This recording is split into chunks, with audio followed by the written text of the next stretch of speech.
এটা ছিল আমাদের গণেশ পুজো দেখতে যাওয়ার দ্বিতীয় দিন। তো বাড়ির থেকে বেরোনোর পরই একদম সামনেই যেই ঠাকুরটা ছিল সেটাই চলে গেলাম দেখার জন্য। প্যান্ডেল এবং ঠাকুর দুটোই কিন্তু খুবই সুন্দর হয়েছিল, আর ডেকোরেশন করেছিল ছাতার সাথে বেতের ঝুড়ি দিয়ে, যেটা দেখতে বেশ সুন্দর লাগছিল। তারপর আমরা চলে গেলাম দ্বিতীয় ঠাকুর দেখার উদ্দেশ্যে। এটাও আমাদের বাড়ির থেকে বেশ কাছেই ছিল বলতে পারো। এখানেও কিন্তু ঠাকুর এবং প্যান্ডেল দুটোই খুব সুন্দর হয়েছিল, সাথে সামনে অনেকটা বড় মাঠ ছিল, আর সেখানে বেশ বাচ্চাদের খেলার জন্য অনেক কিছু এসেছিল, যেমন জাম্পার সাথে নাগরদোলা। আর মাম্মাকে তো দেখতেই পাচ্ছ, নাগরদোলা দেখেই কিন্তু চড়ে বসেছে।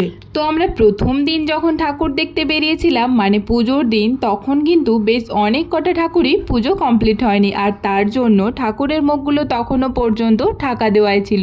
তাই আবার দ্বিতীয় দিন বেরিয়ে পড়লাম ঠাকুর দেখার উদ্দেশ্যে।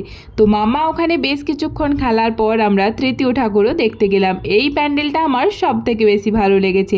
তোমাদের কোনটা ভালো লেগেছে সেটা কিন্তু অবশ্যই তোমরা কমেন্ট করে জানিও।